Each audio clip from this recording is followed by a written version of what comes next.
Vous écoutez ou vous regardez On Air Radio et c'est le dernier épisode consacré aux élections municipales à Beauvais. Et pour ce 5e et dernier numéro, nous recevons Franck Piat, le maire sortant. Quel est son programme? Qu'est-ce qui l'anime encore aujourd'hui? Et quelle est sa vision de Beauvais? C'est les questions que nous allons lui poser. Franck Piat, bonjour. Bonjour, heureux d'être parmi vous. Eh bien, c'est un plaisir de vous recevoir également. Merci. Et j'en profite pour remercier les 4 candidats, et vous également, parce que vous avez participé volontairement à cet exercice démocratique. Tout à fait. Et c'est important. Exactement. Alors moi, je commence par cette première question, avec laquelle j'ai commencé pour tous les interviews, c'est qui est Franck Piat? Qui est Franck Piat? C'est toujours une question difficile en fait. Qui est Franck Piat? D'abord, je pense être quelqu'un, bien sûr, qui s'engage, voilà. Quelqu'un qui s'est engagé. Vous savez, il y a la vie professionnelle, il y a la vie familiale, et puis un moment dans sa vie, on a envie de s'engager aussi pour les autres. Et ça a été, je dirais, quand même assez jeune, et bien mon parcours et l'engagement au départ associatif, puis ensuite politique. Ça fait depuis plus de 25 ans que vous êtes dans la politique? Plus que 25 ans. Plus de 25 ans? 30 ans au moins. Plus de 30 ans? Là, aujourd'hui, vous roulez pour vous-même en tant que maire. Tout à fait. Qu'est-ce qui vous motive toujours autant aujourd'hui? Qu'est-ce qui me motive? D'abord, si vous voulez, le fait que je sois devenu maire est finalement assez naturel. C'était peut-être quand même un petit peu dans l'ordre des choses, ayant été auprès de Caroline Cayeux pendant des années, 25 ans. Et c'est vrai que d'ailleurs, à un moment donné, je me souviens très bien, il y a déjà quelques années, Caroline Cayeux qui m'avait dit, écoute, je ne suis pas, je veux dire, éternelle, à un moment donné, est-ce que toi, tu serais intéressé? J'ai dit, écoute, pourquoi pas? Et puis les choses se sont ainsi déroulées, et du coup, j'ai pris la suite, en quelque sorte, de Caroline Cayeux, qui a démissionné, comme chacun le sait, donc, de son rôle de maire, et j'ai pris ainsi sa suite depuis maintenant plus de 3 ans. Pour vous, c'était une évidence ou c'était une occasion pour vous? C'était une évidence, en fait, oui, parce que j'étais quand même assez préparé à la situation de devenir maire, déjà depuis plusieurs années d'ailleurs. Aujourd'hui, si vous prenez du recul sur Beauvais, comment vous voyez cette ville? Alors moi d'abord, je trouve que c'est une ville qui présente l'intérêt d'être attractif. D'ailleurs, ça a été reconnu par un journal, Arthur Lloyd, et puis des études qui ont été pu être menées, Procos notamment, et qui démontrent en effet que la ville de Beauvais reste une ville quand même attractive. D'ailleurs, nous avons de nombreuses entreprises qui se sont implantées ces dernières années sur la ville de Beauvais. Et puis moi, j'écoute aussi les habitants, enfin les nouveaux habitants de Beauvais qui considèrent que notre ville est sympa, qu'il y a des espaces verts, qu'on y respire, que la ville est belle, qu'elle est très fleurie notamment, entre autres, et puis qu'on y retrouve beaucoup d'équipements et de services. À titre d'exemple, voyez-vous, parce que samedi, je suis allé à l'école d'art, l'école préparatoire d'art de Beauvais. C'est quand même exceptionnel d'avoir une école publique d'art dans une ville de 58 000 habitants. Et si vous deviez faire un bilan positif des actions sous votre mandat, vous évoqueriez quoi? Alors d'abord, je dois dire que ce mandat nous a permis quand même de réaliser la quasi-totalité des engagements que nous avions pris en 2020, le programme sur lequel nous avons été élus. Néanmoins, il faut reconnaître, nous avons pu prendre du retard, mais je pense notamment à la rénovation urbaine et puis certains projets d'investissement. Mais c'est vrai qu'on a vécu un mandat qui a été difficile dans le sens où on a commencé, et ça c'est le cas de toutes les communes, avec cette crise sanitaire qui nous a plombé pendant 2 ans, c'est vrai. Qui a été compliqué à gérer. Moi je rappelle quand même où on en était, on n'avait plus le droit de sortir chez soi, tout le monde s'en souvient, bien qu'on a tendance à oublier un peu les choses, mais c'était une période très, très difficile pour nous, d'avancer par rapport à notre programme, puisqu'on était bloqué un peu chez nous, d'ailleurs, pendant plusieurs mois. Et puis, il fallait faire, je dirais, face à une situation complètement nouvelle. Et puis, en plus est arrivé, alors, il y a eu les épisodes des inondations, etc. Bon, mais après, on a eu aussi cette fameuse guerre en Ukraine. Et là, élu maire, je tombe sur ce sujet qui est la crise énergétique. La première décision d'ailleurs que j'ai prise, c'était le plan de sobriété énergétique, voyez-vous. Bon. Et avec tout ça, il fallait quand même continuer à travailler pour la ville, à faire en sorte que la ville continue à se développer, projet de rénovation urbaine, tous les projets que nous avions promis quelque part aux Beauvaisiens, et puis faire fonctionner aussi les services publics, les améliorer, etc. Donc je pense quand même avoir fait le job. Et à l'inverse, si vous deviez parler d'un échec? J'ai pas le sentiment qu'il y ait eu réellement un échec. Je pense que, alors ça va peut-être manquer d'humilité, je pense qu'il y a, vous savez, comme dans toute chose, il y a des pistes d'amélioration. Moi, j'essaie toujours d'être positif, puis j'essaie toujours de voir le verre, bon, c'est un peu mon rôle, étant dans la majorité, bien sûr, mais de voir le verre à moitié plein plutôt que le verre à moitié vide, en se disant que là, effectivement, il y a des choses qu'il faut améliorer. On me fait beaucoup la critique sur la voirie qui est en mauvais état. Alors, ça, c'est de mes questions. Vous voyez, j'anticipe la question parce que je savais qu'elle allait venir. Mais d'abord, c'est pas propre à la ville de Beauvais. 2, on a des épisodes hivernaux qui ont été compliqués, avec, je dirais, forcément une dégradation de la chaussée. Et c'est vrai, des chaussées. Nous avons 220 km de voirie et aujourd'hui, la rénovation d'une voirie coûte effectivement très cher parce que souvent il faut refaire les réseaux plutôt que de simplement faire un tapis goudronné. On est obligé de reprendre la structure du sol, ce qui coûte relativement cher. Bon, toutefois, je suis conscient des difficultés et ça fait partie justement des priorités que j'ai prises sur la voirie.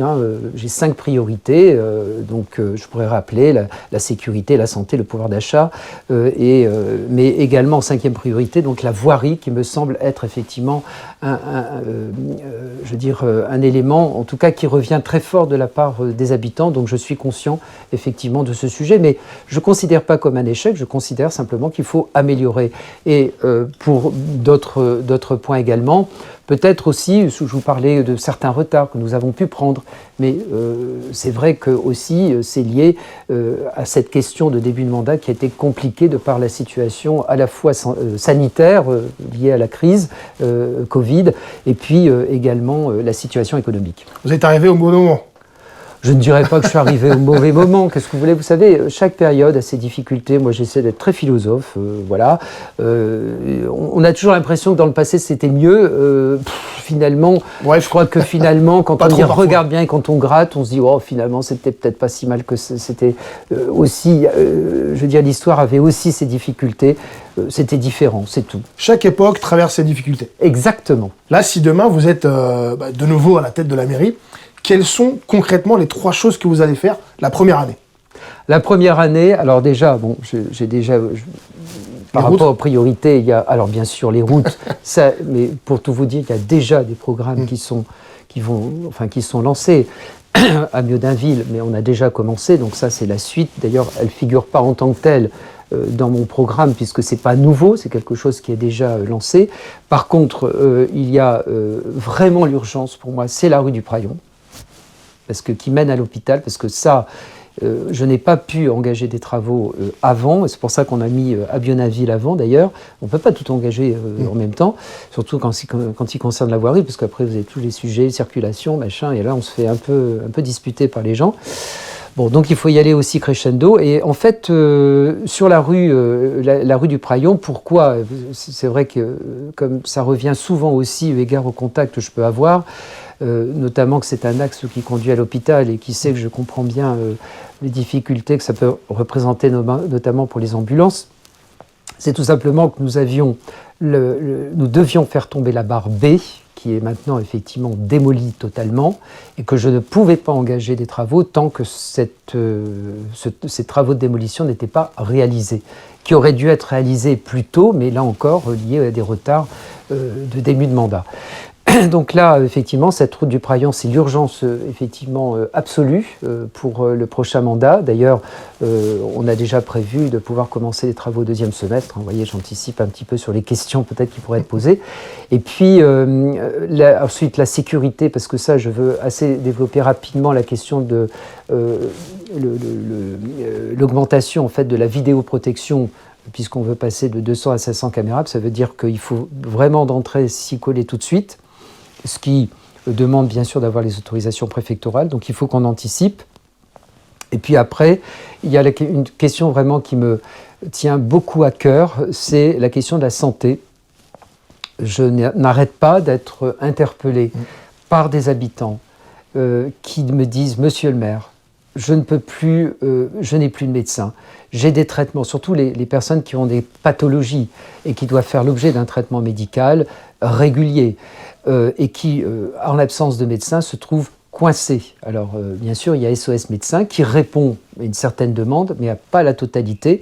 Et là, ma décision a été prise de proposer l'engagement de 8 médecins municipaux qui seraient employés par la ville. Nous avons d'ailleurs déjà fait le lien avec l'ARS, puisque ça passe naturellement par l'ARS, pour nous engager, si du moins les Beauvaisiens, bien sûr, nous font confiance sur ce chemin. Donc vous avez évoqué la sécurité qui est un point essentiel qu'on retrouve dans tous les programmes. Là, vous voulez augmenter davantage la vidéosurveillance. Est-ce qu'il y a d'autres actions que vous allez mener sur la sécurité ? Alors écoutez, moi d'abord, premièrement, je pense qu'il faut qu'il y ait davantage de présence encore sur le terrain. Donc c'est pour ça que je proposais une brigade de police par quartier, à voir comment on organise les choses. Et surtout, il faut que, j'y repensais encore d'ailleurs, la manière, parce que les gens disent, j'étais interpellé encore tout à l'heure par une personne qui me disent, mais voilà, il y a des problèmes, en l'occurrence là c'est la rue de Savigny, la vitesse, etc. Mais les gens mélangent, il y a la vitesse, parce qu'il y a la sécurité en termes de délinquance, mais il y a là aussi la sécurité routière, si vous voulez. Et ça vient finalement presque en premier. La délinquance, bien sûr, elle est présente, mais on voit quand même que ça a diminué. La délinquance générale sur la collectivité, elle a diminué de 7-5%. Néanmoins, je ne nie pas qu'il y ait encore des difficultés, qui est d'ailleurs localisée, bien évidemment. Et ça, il faut qu'on continue nos efforts, d'où l'intérêt d'avoir de la vidéoprotection, d'où l'intérêt d'avoir aussi une brigade cynophile pour effectivement aller à la recherche donc, pour chasser, si je puis dire, les trafiquants de drogue. Donc tout ça, c'est des choses qu'il faut encore renforcer, améliorer, il risque à recruter de nouveaux agents d'ailleurs. Et puis la question de la sécurité routière qui me tient vraiment à cœur, parce que ça c'est ce qui revient tout le temps, la vitesse, etc. Donc là, il faut qu'on ait une brigade qui aussi puisse intervenir régulièrement dans les quartiers, aller voir les gens aussi, montrer aussi que voilà, il y a du bleu, comme on dit, dans les quartiers. Donc ça, j'y tiens. Alors, on a déjà constitué un pôle, une antenne de police sur le quartier Argentine, mais il faut qu'on ait davantage, effectivement, de mobilité entre les différents quartiers, pas uniquement les quartiers dits sensibles, comme Argentine ou Saint-Jean, parce que c'est vrai que les autres quartiers, parfois, se sentent un peu oubliés. Voilà, c'était le sens de mon message, et c'est là-dessus qu'il faut qu'on travaille.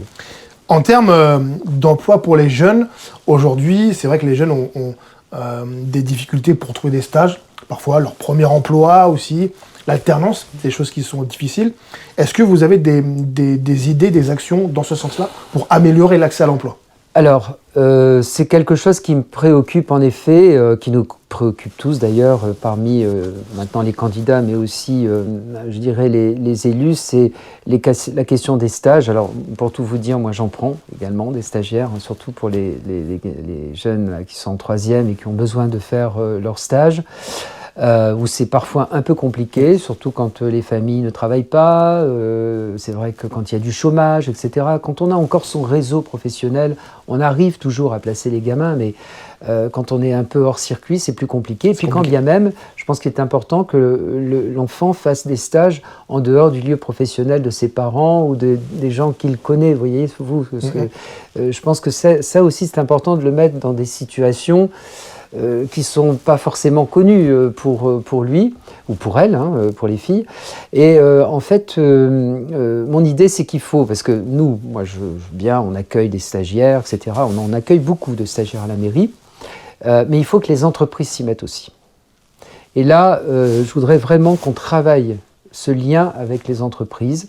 On travaille déjà, parce qu'on a constitué la plateforme SAFE, donc qui est le stage, apprentissage, formation, emploi, qui est situé, donc qui est porté par d'ailleurs la communauté d'agglo pour justement renforcer le lien entre les entreprises et les jeunes. Et c'est ce qu'il faut donc en effet renforcer les jeunes tout au long, je dirais, de leur cheminement vers l'emploi. Et ça, d'ailleurs, pour tout vous dire, je souhaite, si là encore on nous fait confiance, avoir un adjoint qui sera chargé spécifiquement de ces questions. Ce qui est quand même un message fort. Et à partir du moment où on dit qu'il y a un adjoint, un élu, un adjoint, qui, je veux dire, il faut qu'il y ait du résultat. Qui s'occuperait de l'emploi. Qui s'occuperait de l'emploi, des stages pour les jeunes, d'essayer de trouver des solutions pour pouvoir placer les jeunes auprès des entreprises, bien sûr, auprès des administrations, des commerces, etc., qui fassent le lien. Et là, il faut qu'on constitue un réseau, il faut qu'on encourage les entreprises aussi vers cela, risque à créer des prix d'ailleurs pour mettre en avant. Vous savez, c'est un peu comme les démarches RSE, environnement, faire la même chose pour l'emploi, quoi. Et que, quelque part, le chef d'entreprise se sente participer à l'action citoyenne. Parce que, je vais vous dire, souvent, moi je côtoie beaucoup de chefs d'entreprise qui me disent on n'arrive pas à trouver, c'est très difficile de trouver, monsieur le maire, des gens motivés, etc. C'est très difficile de recruter. Mais moi je leur dis, c'est aussi à vous de vous ouvrir aux jeunes. Exactement. Pour montrer ce que vous pouvez faire, ce que vous pouvez apporter. Il faut... Et ça, ça fait aussi partie pour moi d'une, je dis pas une obligation, mais c'est dans l'intérêt en tout cas, c'est gagnant-gagnant pour l'entreprise. Et d'ailleurs, certains me le disent, ils me disent, mais finalement, ouais, j'ai embauché un jeune là au début, bon, c'était un peu compliqué, etc. Et puis de fil en aiguille, parce que le gamin, il faut le former, etc. Mais à partir du moment où il se sent bien et où il est bien pris en charge, ça se passe super bien et on a des belles réussites. C'est vrai qu'aujourd'hui, il y a peut-être un modèle à changer, une vision du recrutement à changer pour les entreprises. Exactement. Mais ça, c'est un autre débat. On parle d'entreprise, on va parler forcément d'Amazon qui va arriver sur le secteur. On vous a beaucoup montré du doigt avec des emplois 1000, 3000, voilà, des promesses qui pourraient ne pas être tenues. Aujourd'hui, comment verrouiller alors, Amazon va arriver, mais comment, alors, il va recruter forcément, mais comment verrouiller ces emplois? Comment garantir que les Beauvaisiens vont avoir accès à ces emplois-là? Écoutez, le lien a été fait dès le départ. J'étais présent d'ailleurs à une des réunions où le directeur général d'Amazon était venu nous expliquer le projet, le calendrier du projet. Et la première chose, effectivement, qu'on lui a dit, c'était de dire, nous, les emplois, il faut que ça ait des retombées sur Beauvais, pour les Beauvaisiens. Enfin, quand je dis les Beauvaisiens, le Beauvaisis, oui, parce qu'il ne faut pas non plus... voilà, moi, quand je parle de l'emploi et de l'activité économique, je m'inscris dans le cadre du territoire du Beauvaisis, enfin, voire même de l'Oise, parce qu'on peut considérer que quand même, on est le chef-lieu de département. Mais bien évidemment, notre responsabilité aujourd'hui, c'est de pouvoir engager des Beauvaisiens, alors jeunes ou moins jeunes d'ailleurs, pour effectivement les offrir en quelque sorte à Amazon en termes d'offres d'emploi, parce qu'eux-mêmes d'ailleurs sont intéressés. Je dirais même qu'on leur enlève un peu une épine du pied. Eux préfèrent avoir des personnes, des Beauvaisiens ou des communes alentours, parce que d'abord, problématique, transport, etc., c'est beaucoup plus facile, utile pour eux, de gens qui sont installés sur le territoire, voilà, et qui sont motivés. Bon, la formation, ils disent, nous, on peut s'en occuper, c'est pas un souci. Alors, bien sûr, quand on est sur des postes de manager, d'ingénieur, oui, il faut être formé. Ils ne vont pas prendre des gens qui n'ont pas de diplôme en équivalence. Mais sur des postes de logisticiens, d'entretien, de maintenance, je pense qu'effectivement, et c'est d'ailleurs l'intérêt, c'est qu'aussi on s'adresse à des emplois finalement qui ne sont pas trop qualifiés et où les gens peuvent être formés en interne. Donc moi, ce que j'attends, c'est des gens qui sont motivés, qui ont envie de s'engager auprès de l'entreprise Amazon. On a déjà 600 CV qui sont arrivés, qui sont traités par la Maison de l'Emploi et de la Formation. Donc qui, forcément, l'engagement, c'est que Amazon, en fait, l'équipe dirigeante d'Amazon les reçoive. Alors, il y a quand même un tri, bien sûr, qui peut être fait en fonction des profils l'objectif, c'est aussi de voir qui est compatible par rapport effectivement aux différentes offres qui sont proposées. C'est là où on rend service quelque part à l'entreprise. Mais voilà, c'est ce travail de préparation que l'on fait en amont, comme on l'a fait d'ailleurs pour d'autres entreprises, hein, ce n'est pas quelque chose de nouveau, hein, on le fait d'ailleurs régulièrement, parce qu'on considère que c'est notre responsabilité d'aider l'entreprise à recruter, et forcément plutôt des gens du secteur, des Beauvais. À lutter contre ce chômage. Mais rappelons-le quand même, ça c'est une notion importante, aujourd'hui un employeur ne peut pas recruter que sur un secteur géographique, non. C'est de la discrimination. Non. Comme sur d'autres critères. Mais il n'est pas question qu'on discrimine qui que ce soit. L'entreprise, bien sûr, est libre. Simplement, nous, en amont, on essaie de faire le travail pour dire, écoutez, nous, voilà, on a ces personnes qui recherchent un emploi, qui sont effectivement sur le territoire, puisque c'est sur le territoire de la Maison de l'Emploi et de la Formation. Maintenant, après, l'entreprise est libre de recruter, de ne pas recruter. Je ne peux pas, bien sûr, on ne peut pas dire on vous oblige. Ça, c'est pas possible. On est encore dans une économie de marché libérale où l'entreprise fait un peu ce qu'elle veut quand même. Alors, le centre-ville est un sujet important. Aujourd'hui, comment on fait pour rendre ce centre-ville plus attractif ? Alors, déjà, on n'a pas été les bras ballants à ne rien faire pour le centre-ville. Je voudrais quand même un peu rétablir certaines vérités. On s'est engagé sur une action qui est l'action Cœur de Ville pour justement mobiliser des crédits pour notamment embellir le centre-ville. Il y a eu quand même on a développé la piétonisation, on a végétalisé les espaces, donc ça c'est des actions concrètes que l'on a faites. Du logement aussi, puisque l'objectif c'était aussi de ramener du logement dans le centre-ville. Il y a eu ces grandes opérations, notamment rue Gambetta, qui ont été lancées pour créer des logements en cœur de ville, parce qu'on ramène du coup des habitants, donc des consommateurs. On a quand même toute cette opération aussi menée par le promoteur Kotarski à la place du Franc-Marché, où là on a quand même de très nombreux logements, je crois qu'il y en a 400 qui ont été créés, donc c'est aussi des consommateurs, c'est d'ailleurs souvent des gens qui viennent de l'extérieur.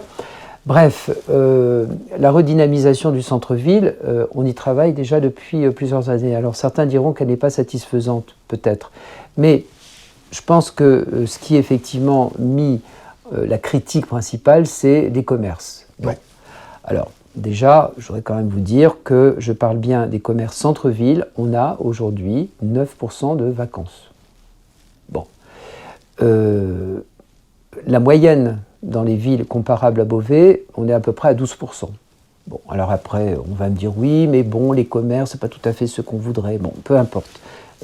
Il faut aussi un peu, rétablir certaines vérités. Je conçois que on préférait certains commerces plutôt que d'autres. Ok, je ne vais pas me lancer dans ce débat parce que moi, aujourd'hui, je n'ai pas encore le pouvoir. J'en ai encore parlé ce matin avec une personne qui m'interpellait en disant pourquoi ce commerce, c'est pas normal. J'attendais, moi, je n'ai pas le pouvoir d'interdire tel ou tel commerce. Pas refuser mais on est dans une société, là encore, une société liberté du commerce et de l'industrie.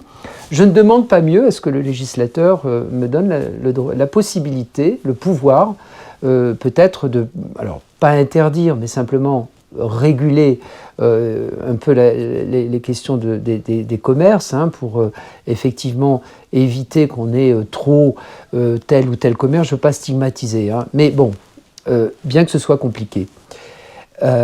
Après, voilà, nous, on a pris quand même un certain nombre de mesures puisque on a quand même créé une boutique test, aujourd'hui qui est occupée par une maison de la presse, qui d'ailleurs a pérennisé son activité, je tiens quand même à le dire.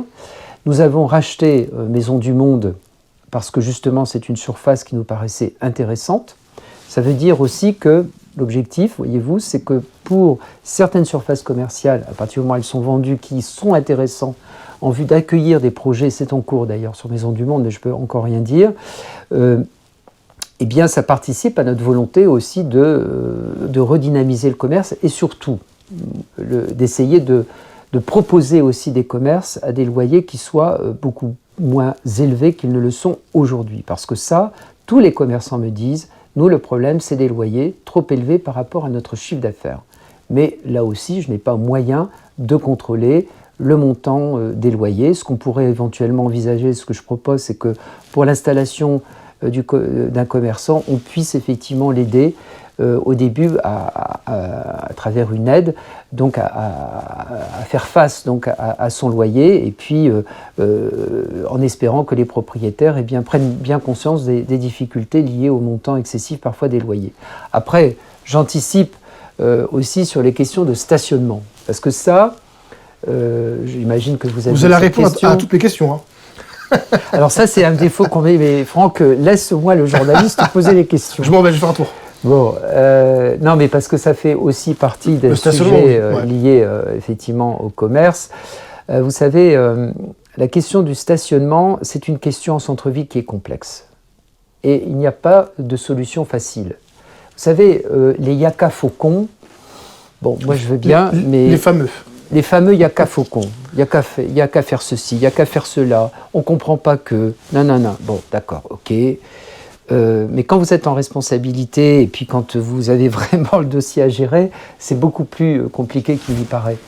D'abord, quand vous êtes en centre-ville, vous n'êtes pas dans une zone d'activité. Parce qu'on me dit, ah ben oui, mais en zone d'activité, on peut se garer. C'est comme ça qu'il faudrait faire, c'est pouvoir se garer comme on veut, comme dans les zones d'activité. Mais le centre-ville, ce n'est pas une zone d'activité commerciale. Le centre-ville, c'est des commerces, mais ça n'est pas que des commerces. C'est des habitants qui résident. Donc ça veut dire qu'il faut un stationnement résident, forcément, pour leur permettre justement de pouvoir garer leur voiture. Donc ça existe, on a un abonnement. Ensuite, il faut penser aussi aux travailleurs, ceux qui travaillent dans les bureaux, dans les administrations, les professions libérales, etc. Donc qui ont eux aussi une demande de stationnement différente. Bien sûr, là, ils iront forcément plus vers du stationnement gratuit.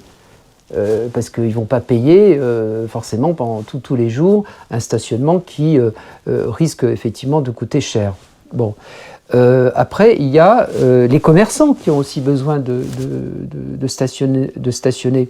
Et puis, il y a le visiteur, le touriste aussi qui a besoin de stationner. Et il faut qu'on arrive à répondre à toutes ces demandes de stationnement. Donc, c'est pour ça qu'on essaie de varier. Alors, on a créé la zone bleue pour des courses courtes.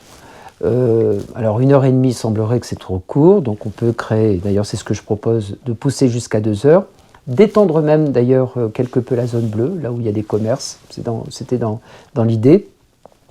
Et puis le stationnement payant, moi je pense que c'est important si on veut éviter les voitures ventouses, sinon effectivement, on constatera que... Alors si on met tout en zone bleue, le stationnement est limité à 2 heures, donc c'est trop peu pour celui qui a des courses longues à faire.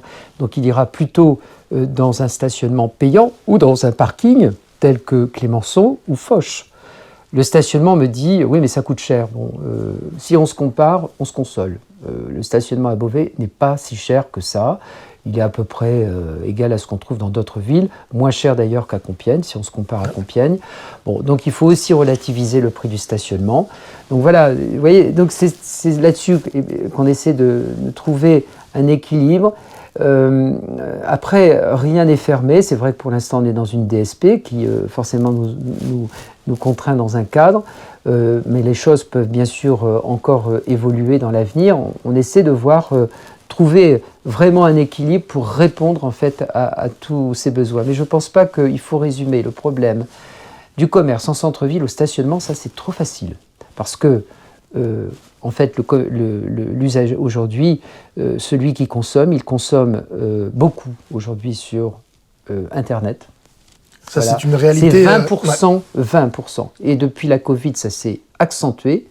On ira certainement encore plus haut, parce que c'est aussi une habitude qu'ont pris les gens de consommer, enfin de commander sur Internet.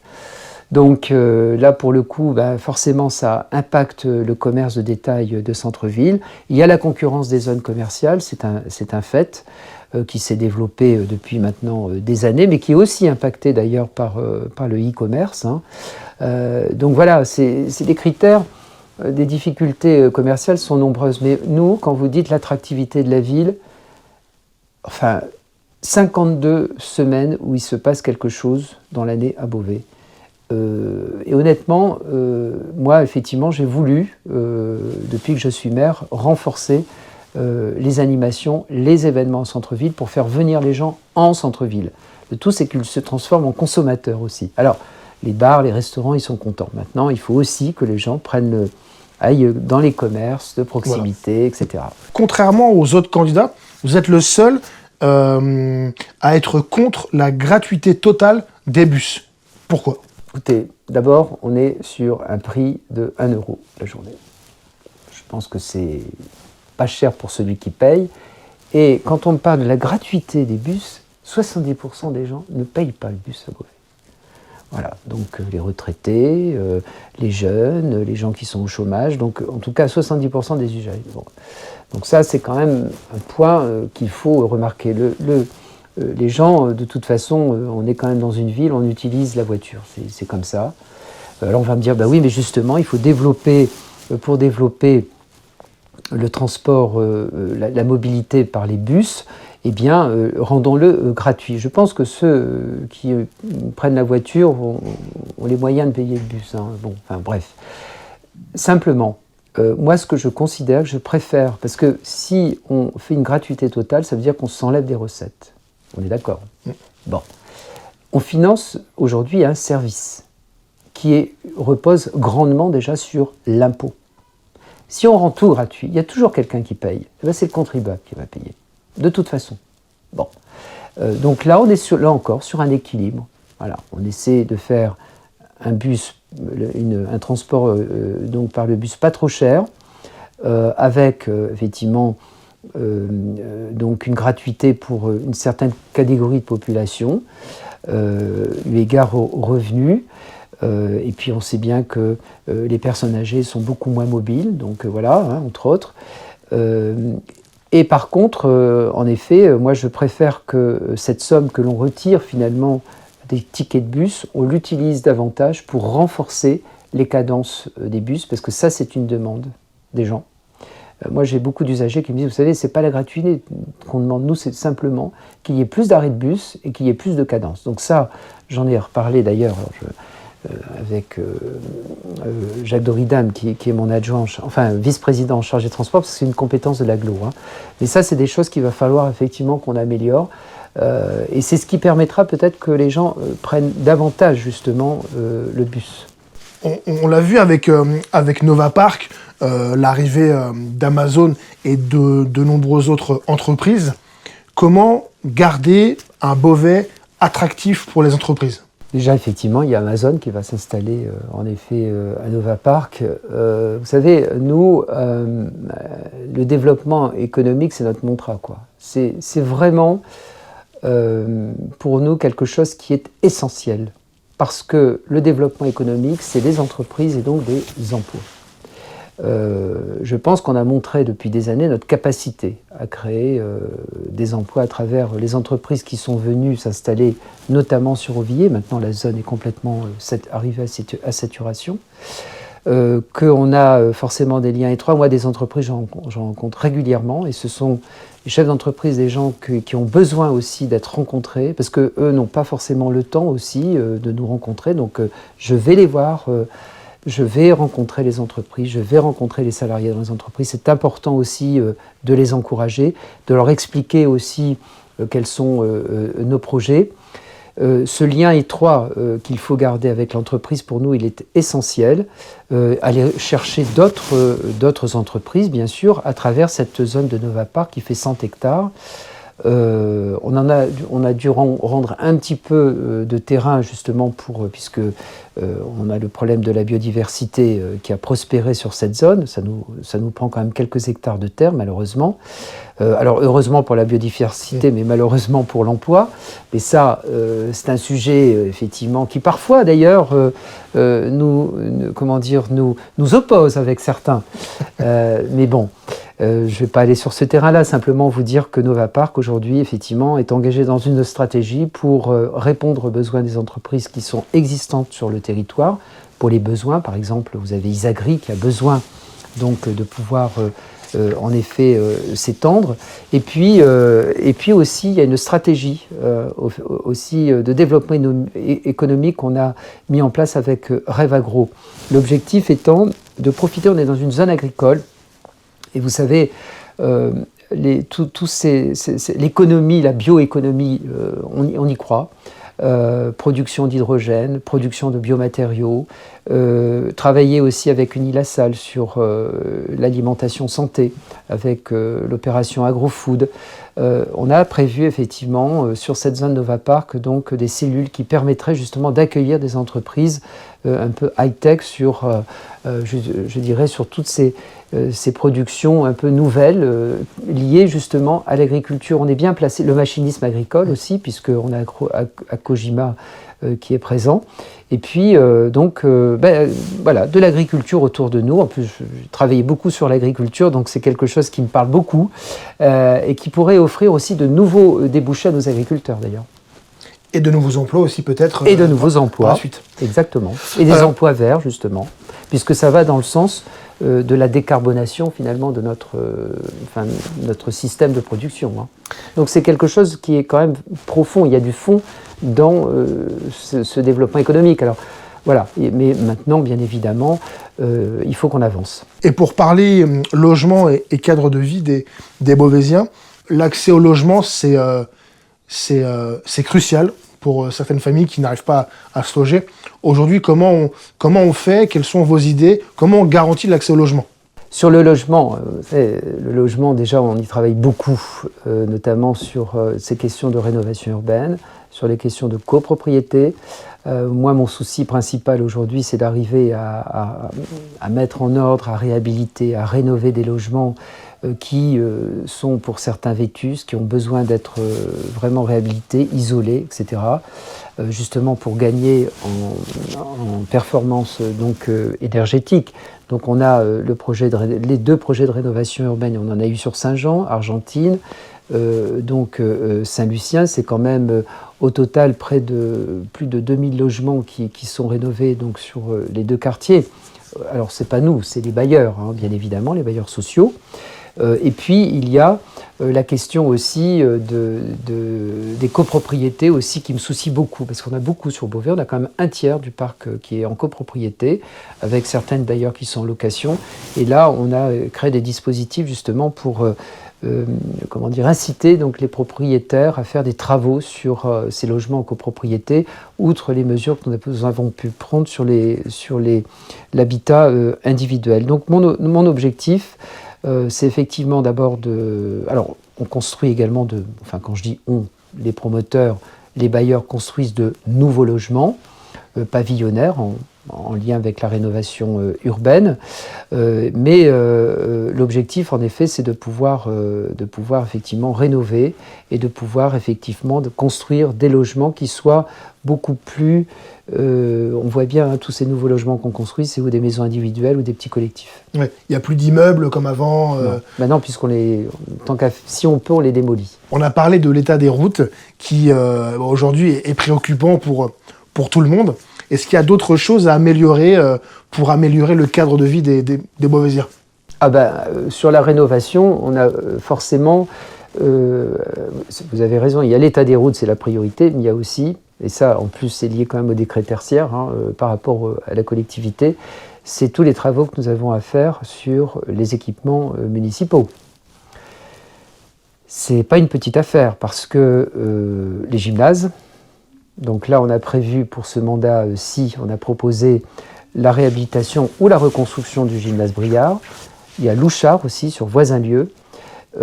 Et Coubertin, donc, qui est en centre-ville, qui est le plus vieux gymnase d'ailleurs de la ville de Beauvais. J'en ai encore entendu parler ce matin, et qui aura besoin aussi de rénovation. C'est les 3, mais vous savez, on est sur des projets qui coûtent très cher, forcément. On a déjà commencé avec la réhabilitation. Il y a eu Aubeau, déjà précédent mandat sur Saint-Lucien. On a 2 gymnases, donc un qui a été réhabilité, qui est celui de Jean Moulin. Et puis nous avons le gymnase donc, qui est en cours de construction, donc, qui est à côté de nouveau groupe scolaire Samuel Paty. Mais il y a d'autres bâtiments encore, notamment aussi au niveau de nos services techniques aussi, où il y a un peu de travail également à faire. Voilà, il y a à faire. Pour parler santé, Vous allez recruter 8 médecins municipaux, donc qui seront payés par la ville. Vous avez aussi l'envie de développer une deuxième antenne SOS Médecins. Est-ce qu'il y a d'autres choses qui vont arriver? Est-ce qu'il y a d'autres choses dans vos propositions? Alors effectivement, SOS Médecins, l'idée c'est d'avoir une deuxième antenne. On est en contact avec eux pour ça, mais comme je vous le disais, ça ne répond pas forcément non plus à tous les besoins. Après, l'idée c'est aussi d'avoir une maison de santé et puis d'avoir aussi un lien étroit, notamment avec la caisse d'assurance maladie, pour faire de la prévention.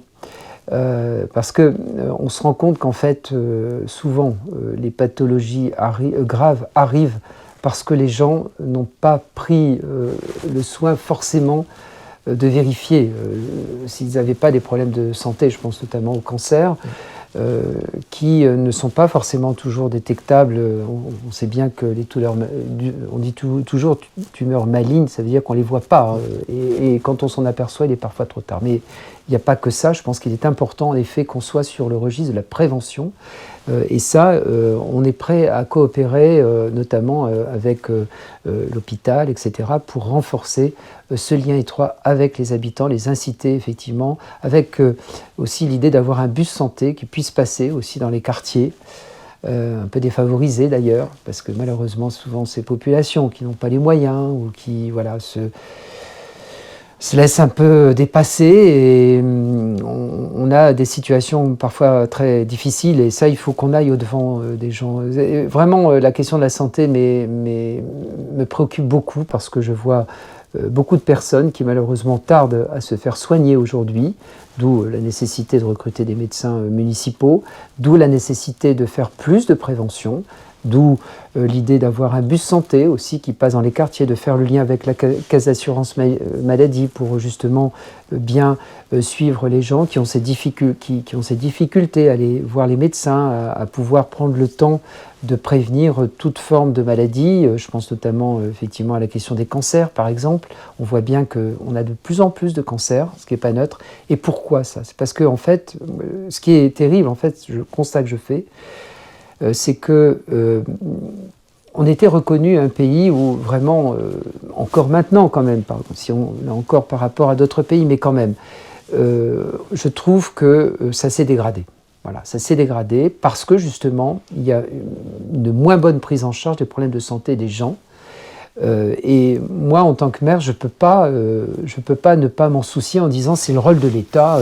Non, malheureusement, aujourd'hui, il faut reconnaître que sur beaucoup de domaines, l'État est en retrait, par faute de moyens certainement.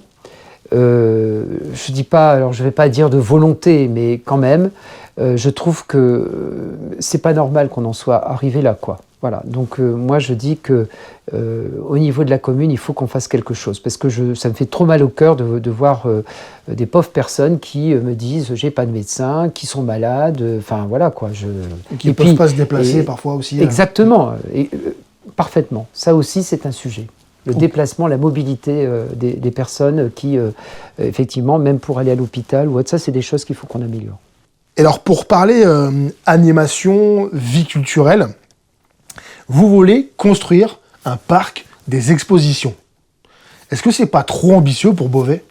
Écoutez, moi je reste convaincu que pour une ville, il faut avoir de l'ambition. On est effectivement sur un grand projet. Dans tout mandat, il faut avoir des grands projets. Et là, ce sera effectivement le grand projet de la mandature, de pouvoir se lancer dans la construction d'un parc des expositions qui va contribuer à renforcer l'attractivité de la ville. Si je le fais, c'est pour que la ville rayonne encore davantage. On a le théâtre, on a eu le théâtre. Bon. Maintenant, je pense qu'il faut qu'on ait le parc des expositions qui fera le lien, parce que on va me dire, oui, mais il y a Elispace. Elispace est arrivé à saturation par rapport au nombre d'événements incalculables que l'on peut réaliser, et on est obligé d'en fuser. Il y a, par contre, quand on veut faire, par exemple, le salon de l'agriculture, bon, c'est bien, mais on aurait un parc d'expositions, on pourrait faire beaucoup mieux. Voyez-vous, on fait le salon de l'agriculture qui a un succès énorme. Les gens, enfin, moi, j'en entends encore parler. Et on pourra aller beaucoup plus loin encore, faire des salons. Et ça, c'est pour l'attractivité économique du territoire, c'est hyper important. En plus, on a l'aéroport quand même qui peut aussi aider. Voilà, donc je pense que c'est vraiment quelque chose qui manque donc, à notre ville. Voilà, j'ai cette conviction qu'il faut qu'on puisse... On est quand même chef-lieu de département, quoi. On peut quand même se permettre d'avoir un parc des expositions. Pour les vacances, vous voulez faire l'acquisition d'un centre de vacances pour offrir des séjours solidaires, des vacances pas chères. C'est une super idée, parce que les vacances aujourd'hui, certains n'ont pas accès, ne peuvent pas partir à la mer. Comment on finance un centre de ce type ? Déjà, c'est bien que vous disiez que c'est un super projet. Bon, déjà, l'idée. Et pourquoi j'ai vu, malheureusement, beaucoup d'enfants ne peuvent pas partir en vacances. Ne peuvent pas partir en vacances. Et ça me désole parce que je trouve que c'est important, en effet, que les enfants puissent aller dans d'autres régions. Et on a d'ailleurs, pour cela, réalisé le projet Prums, les premières vacances pour les enfants, qui a bien marché d'ailleurs. Ça ne veut pas dire d'ailleurs qu'on abandonnera forcément ce projet, mais d'avoir un lieu qui soit pérennisé sur la côte, alors c'est plutôt côte normande. Vous avez trouvé le lieu D'accord, Picard, pour l'instant on n'en est pas encore là, mais ça peut être la côte normande, la côte d'Opale. On a quand même des plages absolument extraordinaires pour le nord de la France, et on voit bien qu'en plus aujourd'hui, avec les températures qui se réchauffent, ça devient de plus en plus avantageux. On voit de plus en plus de gens qui viennent sur les côtes normandes, que je connais bien d'ailleurs. Et donc ce centre de vacances, on va me dire oui, c'est un investissement. Oui, bien sûr, c'est un investissement, mais on peut aussi le rentabiliser. Parce que mon idée, bien sûr, on accueille les enfants, mais on peut aussi le louer à d'autres usages, pour d'autres collectivités. Il n'est pas question que ce centre de vacances ne soit ouvert que 2 mois par an. On peut aussi l'utiliser pour les seniors. Par exemple, je vois au niveau des maisons de retraite, etc., des personnes âgées qui ne peuvent plus trop voyager parce que c'est fatigant. Ça peut être aussi le sujet. Donc il y a d'abord les enfants, mais aussi d'autres personnes qui peuvent aussi en profiter. Et puis je vous dis qui peuvent être aussi loués. Donc bien sûr ce sera un investissement, mais on compte aussi quand même peut-être qu'il y ait des recettes. Voilà. Pour terminer, j'ai cette dernière question en rapport avec l'actualité, forcément sur les réseaux et dans une certaine presse. La question que j'ai à vous poser, c'est la suivante. Aujourd'hui, il y a une vraie défiance, il y a un vrai manque de confiance dans nos politiciens. Que ce soit sur le local ou même sur le national, on l'a vu, il y a une perte de confiance. Et on le voit également avec les dernières élections à Beauvais, avec un taux d'abstention de plus de 60%. Il y a un manque de... législative. Aujourd'hui, comment vous faites pour regagner la confiance de ceux qui ne vont plus voter ? Écoutez, je pense que la confiance, elle se gagne d'abord sur le terrain. C'est le lien étroit qu'on peut engager en fait avec les gens. C'est pour cette raison que, en tout cas en ce qui me concerne, je souhaitais être un maire à plein temps pour avoir le temps vraiment d'être toujours en contact avec mes concitoyens, que je rencontre régulièrement dans les réunions, quand je me promène, enfin bon bref, quand je suis dans la ville, que je vais visiter tel ou tel équipement, etc. Bon, ça c'est pour moi essentiel de garder ce lien étroit, ça repose sur la confiance. Et puis je dirais qu'on a quand même encore, faiblesse de penser que les élections municipales, c'est une élection locale qui concerne le quotidien des gens. Ça les concerne directement dans leur vie quotidienne. D'ailleurs, je vais vous dire, quand je vois les gens, on ne me parle pas des grands débats au niveau national, parce que ça, pour le coup, effectivement, les gens sont un peu écœurés de ce qui se passe à l'Assemblée nationale, ça je le dis. C'est terrible, mais bon, je ne ferai pas plus de commentaires. Je sais que la situation est compliquée. au niveau national, européen, international. Donc je mets ce sujet de côté, j'aurais plein d'idées là-dessus, mais bon. Moi, je me consacre au local. Et aujourd'hui, on voit bien que les gens sont désespérés, effectivement, de ce qui se passe au niveau national, voire même international. Ils sont stressés aussi de voir la situation. Enfin, c'est vrai, quand vous regardez la télévision, vous lisez les journaux, ce n'est que du négatif, quoi, que du négatif tout le temps. Et avec toutes ces guerres qui ont lieu en Europe et ailleurs. Et du coup, les gens se replient aussi sur leur quotidien, leur idéal aussi, et donc moi, je suis un peu là pour essayer de trouver des solutions et d'y répondre. Vous savez, moi, mon rôle, avec tous mes collaborateurs, on est un peu là pour soutenir, aider, accompagner les gens. Vous verriez le nombre d'interventions que nous faisons, que ce soit pour des problèmes de logement, etc. C'est ça qu'attendent les gens de nous. Vous avez sur le terrain parfois des gens qui alors forcément, qui vous font remonter leur peine. Mais est-ce que vous sentez qu'il y a une vraie défiance sur le terrain de nos politiciens ou pas? Ou c'est vraiment nationalement? Oui, c'est plus... écoutez, en tout cas, moi, je ne le ressens pas en tant que maire, honnêtement. Les gens sont plutôt contents de me voir, de même que mes collègues d'ailleurs. Vous savez, dans cette campagne, on fait du porte-à-porte. Les gens sont contents de nous voir. Au contraire, on se dit que parfois on va les déranger. Mais non, au contraire, ils apprécient. Ils apprécient qu'on aille les voir. Ils apprécient qu'on engage la discussion avec eux. Parce qu'en fait, on sent qu'ils ont besoin quand même de nous.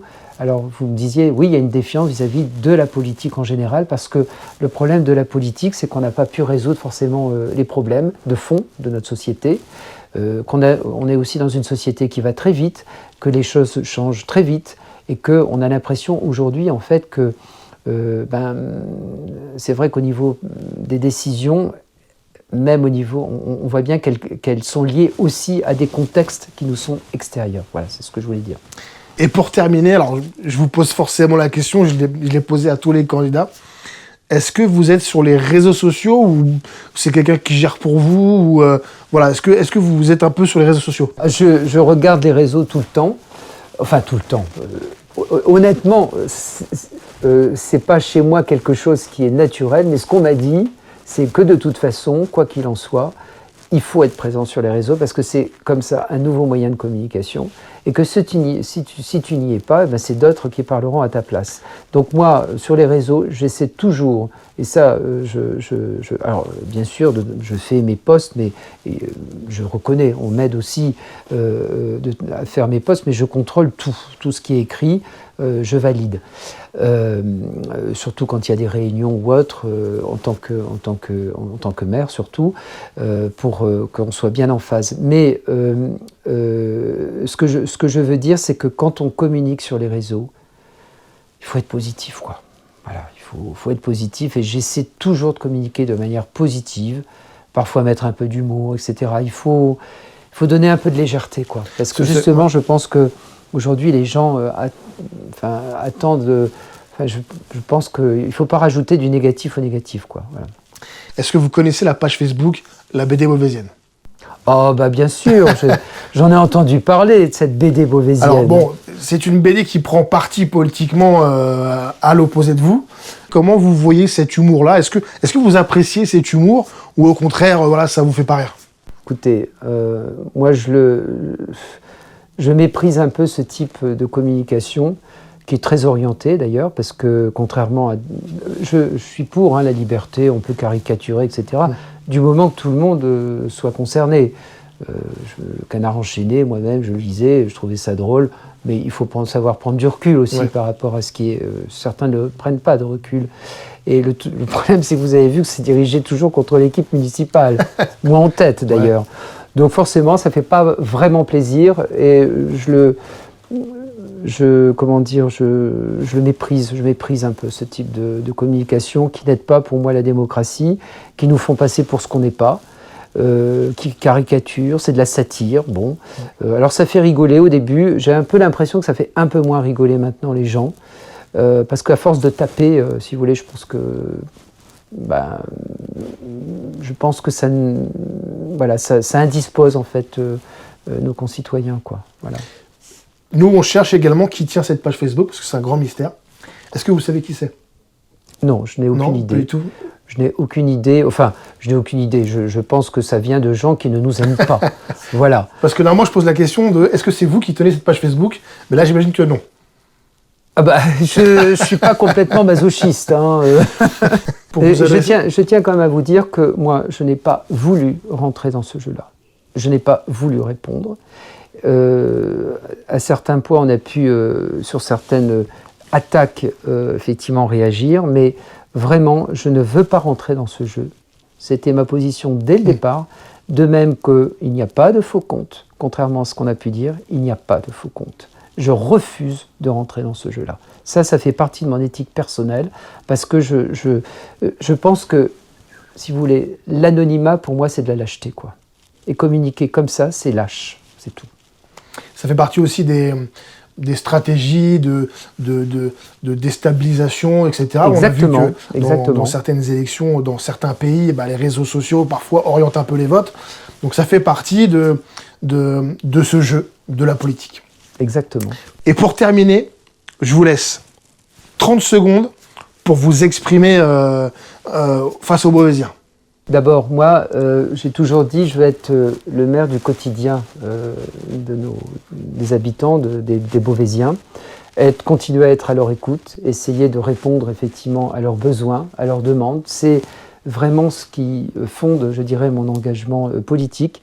Et puis, je l'ai déjà dit, la nécessité pour moi de continuer à travailler sur l'attractivité du territoire, permettre à la ville de Beauvais de se développer. C'est pour ça que je m'inscris en tant que maire, on dira protecteur, mais aussi bâtisseur, parce que je pense que c'est important d'investir pour l'avenir, de pouvoir continuer à accueillir des entreprises, un centre d'exposition, ça fait partie des projets qui visent à faire rayonner la ville de Beauvais.